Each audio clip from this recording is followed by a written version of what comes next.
Hello friends, இன்றைக்கி வீடியோவில் பார்க்க போகிறது ரோஜா செடியில் நிறைய தளிர் வர வைக்கிறதுக்கு நம்ம எரு கொடுக்க போகிறோம். சின்ன ரோஜா செடிக்கு எப்படியெல்லாம் எரு கொடுத்தா நல்லா ஃபாஸ்ட்டாக வளரும்ன்ட்டு பற்றி பார்க்க போகிறோம். வீடியோக்குள்ளே போகிறதுக்கு முன்னாடி புதுசாக பார்க்குறவங்க நம்ம சேனலை சப்ஸ்கிரைப் பண்ணிக்கோங்க. வாங்க வீடியோக்குள்ளே போகலாம். இப்போது டேபிள் ரோஸ் ரெட் கலர் இருக்குது, பென்டாஸ் பாருங்கள் ஒயிட் கலர் பக்கத்தில் இருக்கும்போது பார்க்குறதுக்கு ரொம்ப நல்லாயிருக்கும். நம்ம இது போல் தான் பக்கத்தில் மாற்றி மாற்றி வச்சுக்கணும் பிளான்ட்டு. பாருங்கள், நேற்று பூத்த பூ இன்னும் இருக்குது, நல்லா தான் நல்லா கலராகவும் நேற்று பூத்துது. இன்றைக்கி மறுநாள் இன்னும் கொஞ்சம் பெரிய பூவாக மாறும்.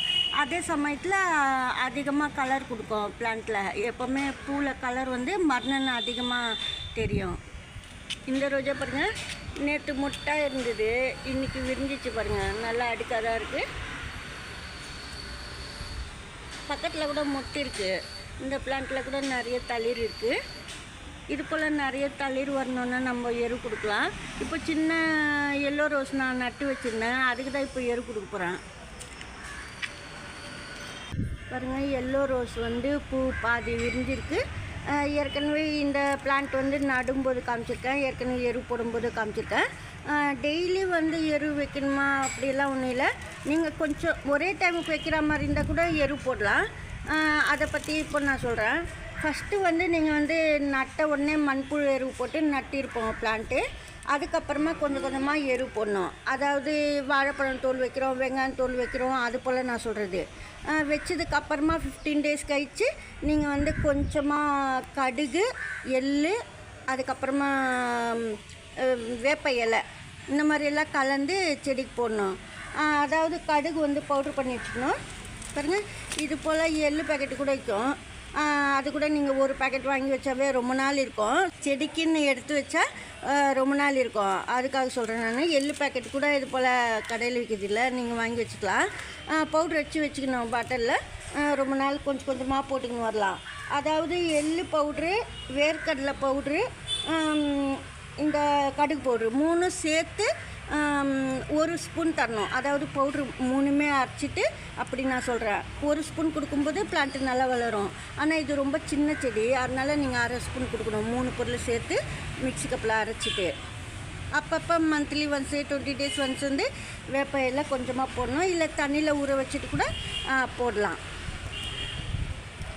இப்போ மண் கொஞ்சம் காஞ்சிருக்கு, நான் தண்ணி ஊற்றலை. எதுக்குன்னா மழை வந்துக்கிட்டு இருக்குது. இப்போ தான் 2 டேஸ் இல்லை, அதனால் ரொம்ப ஊற்றக்கூடாது. அதுக்குன்ட்டு உள்ளே தண்ணி இருக்கும், எப்படி பாட்டுக்குள்ளே இது வரைக்கும் தண்ணி இருக்கும் ஈரமாக. மேல் மண் தான் நம்ம நனைச்சி வைக்கணும் ரோஜா செடிக்கு. மழை ரொம்ப இருந்தது, 2 டேஸ் மழை இல்லைன்னா அப்போ மேல் சைடில் மட்டும் தண்ணி ஊற்றி நனைச்சி வைக்கணும்.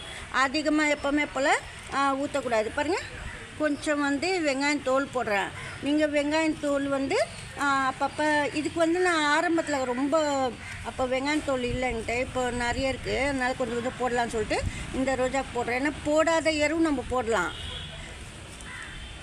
இது போல் வெங்காயம் தோல் வைக்கும்போது கூட நல்லா திக்னஸாக பிரான்ச்சஸ் வரும் உங்களுக்கு ரோஜா செடியில். இது ரொம்ப சின்ன செடி, அதுக்குன்ட்டு நிறைய வைக்கக்கூடாது, கொஞ்சமாக தான் வைக்கணும். சைடுக்காக வைக்கிறேன். ரொம்ப தண்டிக்கிட்ட வைக்காமல் நீங்கள் இது போல் சைடுக்காக வைக்கணும். அது மெயின் பிரான்ச்சஸ் கிட்ட நீங்கள் வச்சிட்டிங்கன்னா அப்புறம் ஃபங்கஸ் வரும். அதுக்காக சொல்கிறேன், நம்ம சைடில் தான் இது போல் வைக்கணும். இது போல் வச்சுட்டு நீங்கள் திருப்பி கொஞ்ச நாள் கழித்து கூட நீங்கள் வேறு எருவில் போட்டுக்கினே வரலாம். நாளைக்கே கூட இப்போ இதில் கொடுக்காத எருவு நீங்கள் கொஞ்சமாக கொடுக்கணும், அதிகமாக கொடுக்கக்கூடாது.